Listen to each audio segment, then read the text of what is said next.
inyong mga kaalaman. Ngayon po ay unang araw ng Sunday ng buwan ng Abil.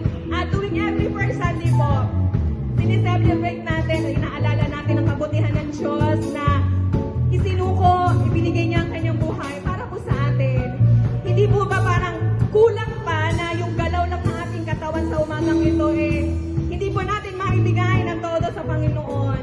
Diba kung ating pong alalahanin, kulang po yung ating mga labi, kulang din po yung ating buhay para magbalik po ng pagsalamat sa Pwede ko po ba kayong anyayahan na sa inyong mga sarili, ano po yung pinakamasarap at pinakamasiglang pagbibigay ng pagpupuri sa Panginoon sa umagang ito?